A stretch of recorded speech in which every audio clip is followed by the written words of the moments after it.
They have done it yet again. Melbourne City through to yet another grand final after an absolutely dominating performance against Sydney FC. They crushed the Sky Blues tonight 4-0. That was 5-1 on aggregate across the two legs.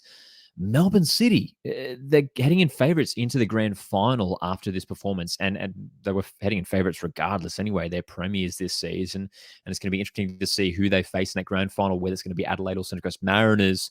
But talking about this game, we have to address that red card just 20 minutes in. Absolutely ridiculous challenge from Max Burgess. Such a talented player, arguably Sydney's best player from this season, made a challenge that was deserving of a red card.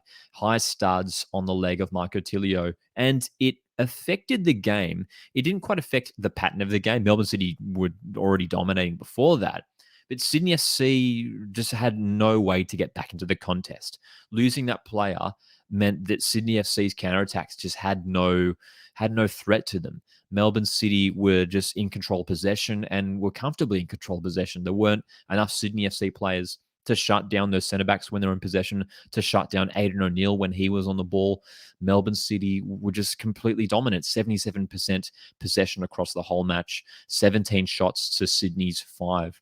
Looking at the lineups heading into this match, I was pretty, intrigued by City's selections. 3 changes from the first leg. Thomas Lamb came into midfield. Aidan O'Neill returned, and the starting lineup up front for Melbourne City. Matt Leckie starting alongside Jamie McLaren. Naboot came in on the right wing. Tilio on the left. It was an aggressive lineup for Melbourne City, but it really worked a treat. And I reckon Radovidicic sticks for that same lineup for the grand final because it worked fantastically in this semi-final. But Sydney were just unable to contain that lineup. There was a big loss for Sydney SC in this game with Robert Mack pulling out late with a hamstring injury. Massive opportunity for Adrian Segicic to start, but he was just unable to have any sort of impact in this match. He was doing way more defensive work than attacking. I was quite confused as to why Joe Lolly didn't start the match, especially if Robert Mack was out.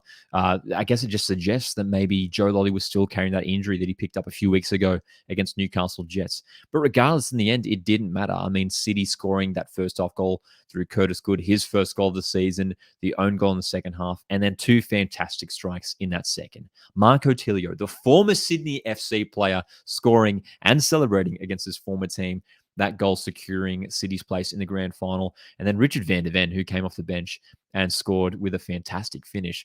And that's what we have to talk about as well. Melbourne City, probably have the best depth in the league. When you look at the players that they're bringing off in Scott Galloway, Florin Berenguer, Richard van der Ven, there's good players in this Melbourne City squad all over the park. And you have to almost raise the question now in terms of, whether this Melbourne City side is the greatest team in A-League history. It's a big question. And look, Sydney FC have had some fantastic sides themselves over the years. They've been one of the most successful teams in the competition's history. Brisbane Roar from the early 2010s was fantastic as well. Melbourne City is right up there for me. This current Melbourne City squad is right up there for me as one of the best A-League teams we've seen in the competition's history. So, Sydney FC, questions for them. Was this the final game for Alex Wilkinson? Was this the last time we saw Adam Lafondra in the Sydney FC shirt?